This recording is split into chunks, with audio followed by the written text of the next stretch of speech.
Olá, eu sou Isabela Freitas, advogada, e me foi proposto que eu falasse sobre os impactos da reforma trabalhista no setor bancário.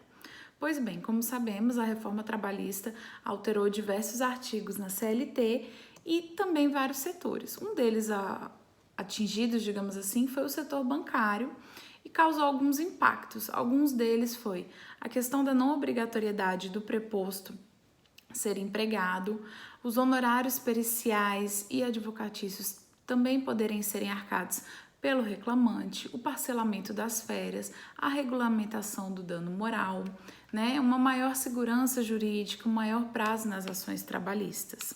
Além desses impactos que eu citei, existem alguns outros importantes que devemos destacar, que começamos pela compensação de jornada de banco de horas.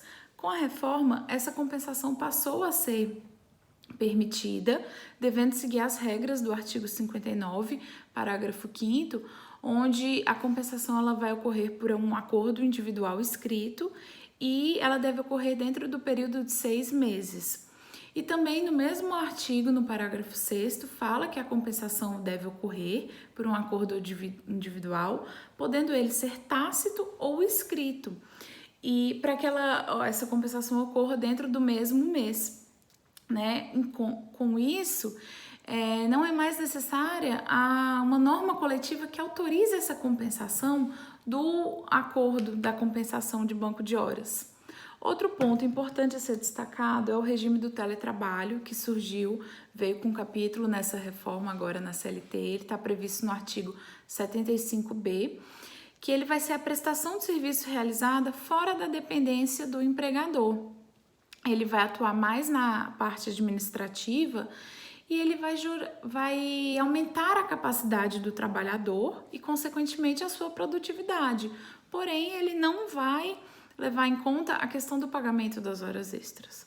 Outro ponto muito importante que ganhou muita força com a reforma foi a questão da terceirização irrestrita. O que aconteceu? Com a reforma, toda e qualquer atividade agora pode ser terceirizada. Então, os bancários que estão ali dentro das agências, no setor administrativo, eles podem ser substituídos por empregados terceirizados e acaba gerando uma maior precariedade nas agências.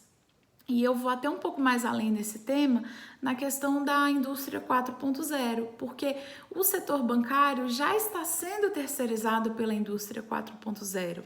O que é isso? Cada vez mais as agências bancárias e os bancários, os funcionários estão ficando escassos, estão diminuindo, justamente porque eles estão sendo substituídos pela terceirização da indústria 4.0. O que seria isso? São os bancos digitais, as assistentes virtuais, as plataformas de serviços e transações online. Outro ponto a ser destacado é a questão da negociação coletiva versus a legislação trabalhista, que nada mais é que o negociado passou a sobrepor o legislado, tendo assim uma força de lei e favorecendo as negociações diretas. E por último, mas não menos importante, é a questão da gratificação, que agora com a reforma, a gratificação não vai ser mais incorporada na remuneração do trabalhador.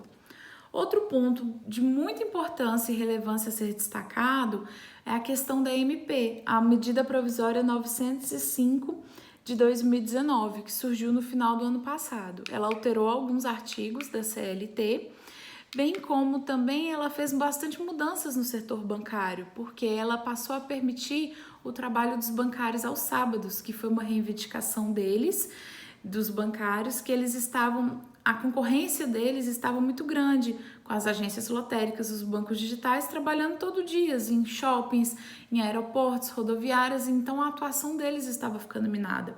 Então foi permitido o trabalho de sábado e a extensão da jornada do bancário, que antes era de 6 horas, agora pode ser até 8 horas diárias, ou seja, só vai ser considerado uma hora extra aquela hora que passar da 8ª diária, E os bancários, os bancos não estão mais obrigados a pagar aquela gratificação, mas também não podem oferecer poderes de gestão. Bom, eu tentei de uma forma clara e objetiva destacar aqui e trazer os principais pontos desse tema, dos impactos da reforma no setor bancário. Eu espero ter esclarecido todas as dúvidas, eu estou à disposição, obrigada pela oportunidade.